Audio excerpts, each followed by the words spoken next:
अपना काम करते रहो।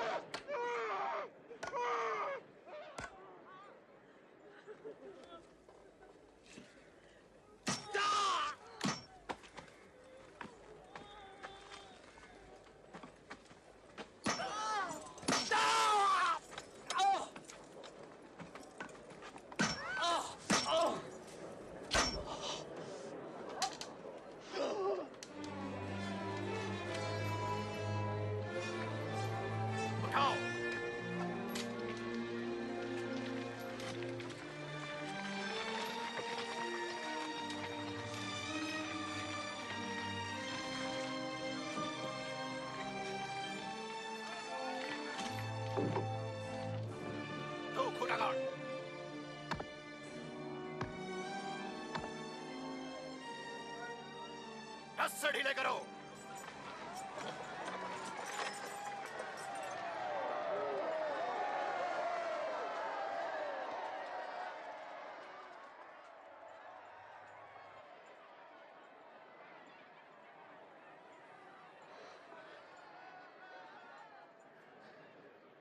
हे पिता, इन्हें क्षमा कर। ये नहीं जानते कि क्या करते हैं।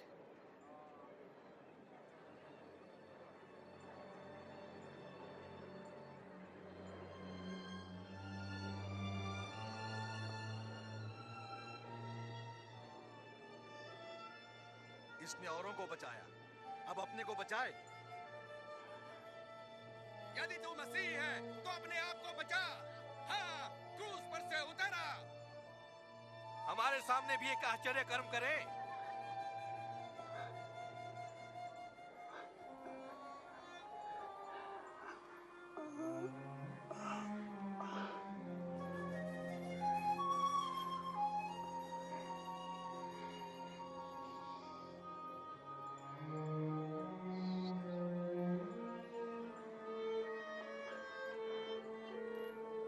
और यीशु को क्रूस पर दो चोरों के बीच लटकाया गया। इस प्रकार परमेश्वर के भविष्यवक्ताओं द्वारा सैकड़ों वर्ष पूर्व की गई भविष्यवाणी पूरी हुई। ये कपड़ा किसी मामूली आदमी का नहीं। रहने दो, नहीं इसे मत फाड़ो। मैं बताता हूँ इसका क्या करें। चलो पर्चियां डालें। अच्छा, पर्ची डाल के देखते हैं। ये मेरा नंबर तो क्या है? देखो तो नंबर तो देख। अरे तुझे मिल गया। अब तू इसका क्या करेगा?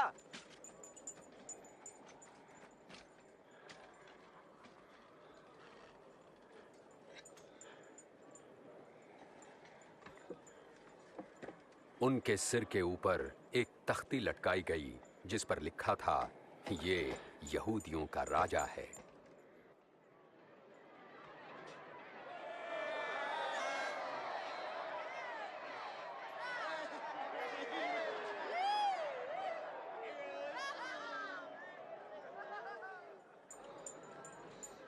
यदि तू यहूदियों का राजा है तो बचा ले अपने आप को।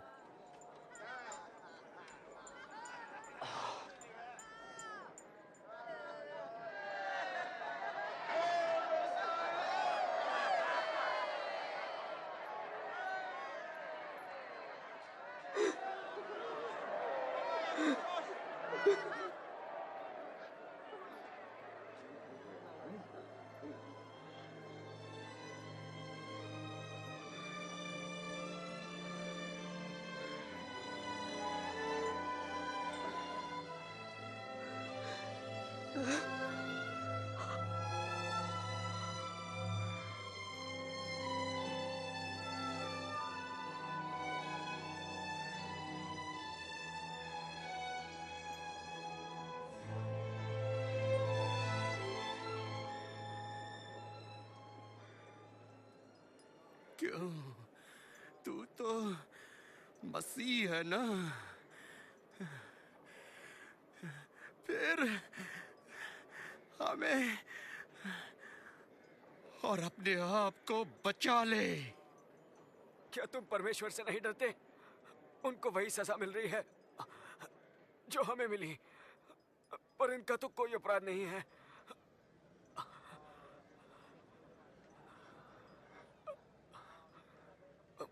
मुझे याद रखना यीशु जी, जब आप अपने राज्य में आएंगे। मैं वचन देता हूं कि तुम आज ही स्वर्ग में होगे मेरे साथ।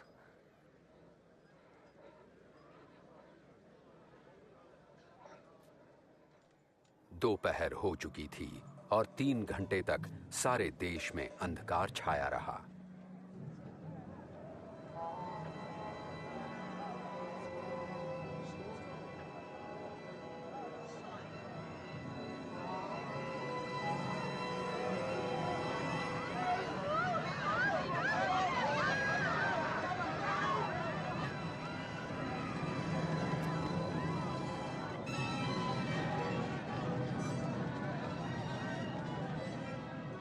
और मंदिर का पर्दा ऊपर से लेकर नीचे तक हट गया।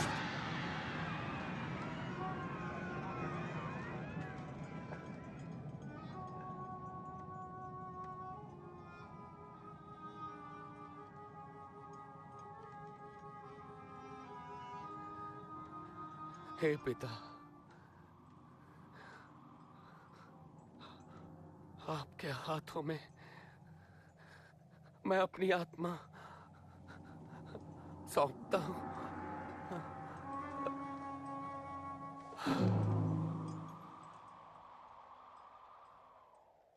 सैनिकों के सूबेदार ने यह देखकर परमेश्वर की बड़ाई करते हुए कहा, परमेश्वर की महिमा हो। निश्चय ही ये एक धर्मी मनुष्य थे।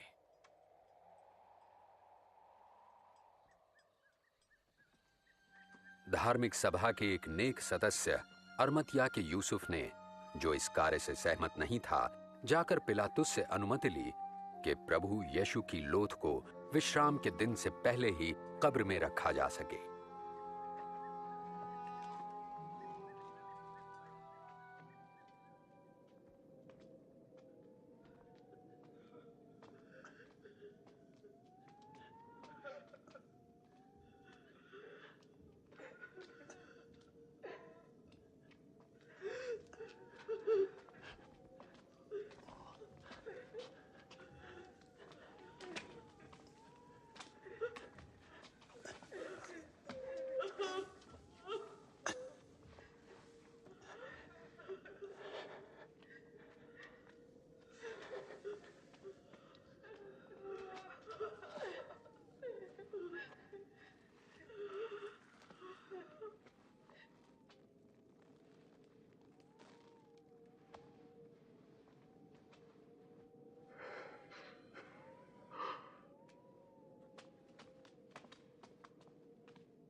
क्षमा कीजिए, हम प्रभु की लोथ के पीछे पीछे आ रहे थे। आप सभी आ सकते हैं, मगर चलें, विश्राम दिन शुरू होने वाला है।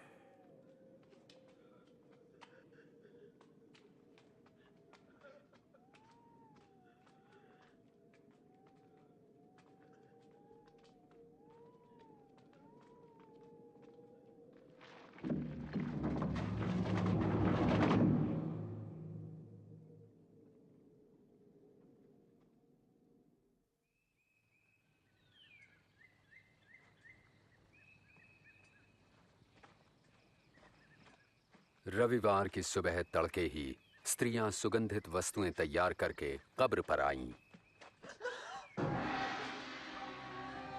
उन्होंने कब्र से पत्थर को लुढ़का हुआ पाया और जब वे अंदर गईं तो प्रभु यीशु की लोथ वहां नहीं थी।